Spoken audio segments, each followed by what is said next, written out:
Na aula anterior, a gente criou a nossa primeira solução, que é essa solução aqui, curso C#. Juntamente com ela, criando a solução, ele cria um projeto, que é esse projeto aqui, curso C#.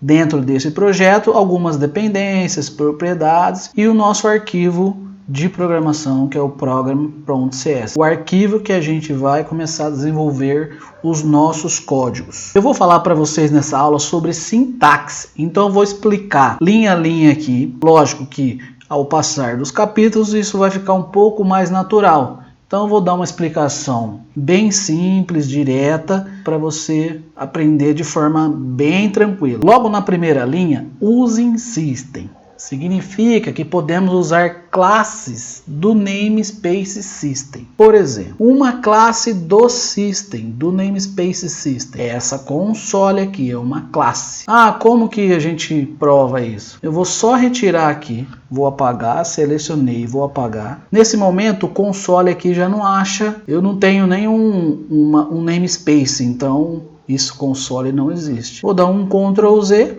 o system volta. A classe console funciona perfeitamente. Então, é por isso que existe o using system.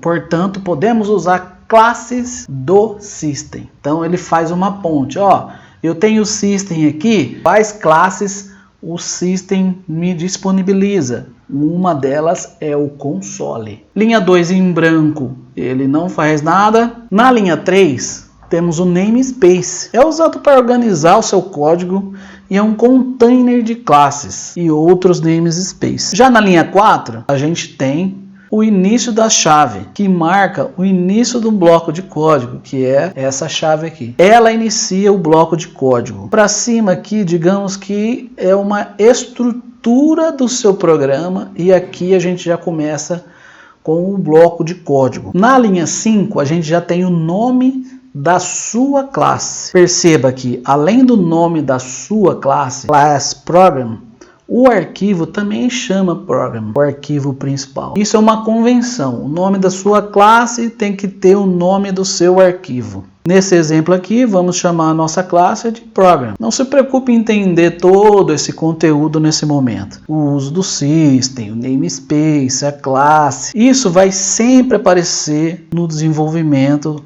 C#.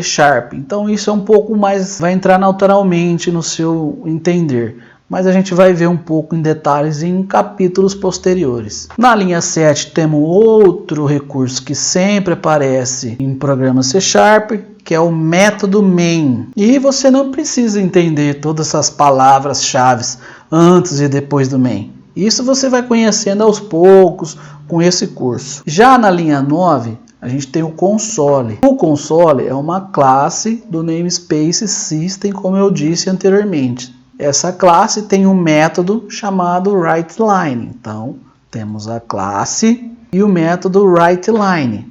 O que esse writeLine faz? Ele mostra para o usuário o que está dentro desse conteúdo entre parênteses. Toda instrução C# termina com um ponto e vírgula. E a gente também precisa se preocupar com letras maiúsculas e minúsculas que diferenciam. Por exemplo, minha classe é diferente de minha classe. Veja, M maiúsculo, M minúsculo, são coisas diferentes. Vou apagar aqui só para exemplificar.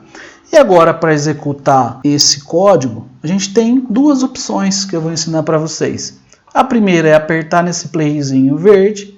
Vou apertar, ele vai buildar o nosso projeto, vai ver se não tem nenhum erro de código, vai abrir a janela do console e vai exibir a palavra Hello World. Vou apertar aqui o Enter no meu teclado para fechar essa telinha do console. A outra forma de executar esse programa é teclando F5 no meu teclado. Vou teclar agora a tecla F5. Vai abrir novamente o console resultado, que é o Hello World. Agora eu vou clicar aqui para fechar, que é a mesma coisa que teclar o Enter. Ah, mas eu quero um outro conteúdo. Beleza, você pode escrever aqui curso C# e apertar o Play.